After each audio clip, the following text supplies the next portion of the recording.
Sawubona wena Wesilo, kunjani? Mina ngokwami ngiyaphila, ngiyathemba ukuthi uyaphila nawe. Ngifuna ukukhuluma nawe ngendaba yokhetho oluzayo.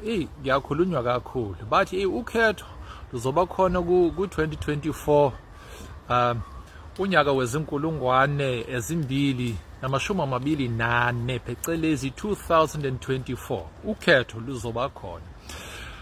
Okuxakayo bakwethu engakuzwisisi yilokho uma kuqala ukukhulunywa ngebala lesikhumba lo muntu, bathi lo muntu ngiyambona ukuthi ibala lakhe lesikhumba angizwani nalo, yingakho angeke ngimvotele. Bakwethu, asikaboni yini ukuthi esikudingayo ezweni lakithi hayi ibala elithize? Sidinga abaholi abaqotho, sidinga abantu abanesithunzi, ngisho isithunzi esihambisana nobuqotho. Umkhonyovu ukuntshontsha imali yabantu, isenzo leso asihambisani nesimilo esiqotho. Yingakho wena Wesilo ngiyakhuthaza, votela, ukhethe umuntu, uvotele abantu abaqotho. Ungabuki ibala lesikhumba uthi angizwani nalabo bantu abanebala elinje. Madoda, asikafundi kuMadiba. Niyamkhumbula uMadiba, uNgqolomsila vele bembensele, uRholihlahla, uMotsamai. Asikafundi yini ukuthi asinandaba nebala lesikhumba lo muntu? Sifuna ukuthi umuntu abe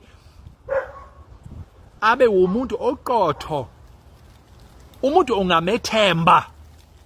Madoda, manje lelo gama ngolwami ulimi ngikhuluma ngishaya olukahaka, wena ushaya olukaMageba. Olwami olukahaka ulimi, lelo gama ngolwami ulimi libizwa integriteit.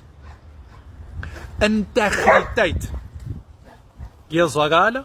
Uyangizwa Thana? Integriteit, 'n mens wat integriteit het.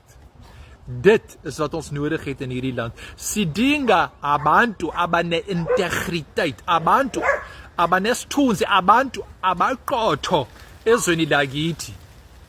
Siyabadinga abanjalo ukubusa izwe lethu.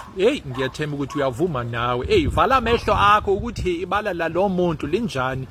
Buza ukuthi une-integriteit na, unesimilo esiqotho. Ungamethemba na ngemali engaka ukuthi engayikhwabanisi le mali? Umuntu oqotho na, noma umuntu ongenasi isimilo? Madoda, cela ukuthi nikhumbule, asinandaba nebala lesikhumba lo muntu. Sifuna abaholi abane-integriteit, abantu abanesithunzi esihambisana nobuqotho, isimilo esimsulwa. Ngiyethemba ukuthi uvumelana nami wena Wesilo. Ungakhohlwa lelo gama elithi integriteit. Daai man, ek vertrou hom, hy het integriteit. Uyabona ukuthi lo muntu ngiyamethemba ngoba une-integriteit. Ngiyazi ukuthi kuwe okhuluma isiZulu kunzima ukuphimisela lelo elithi grr. Ngiyakwazi lokho, yingakho ngiyagcizelela ngithi integriteit.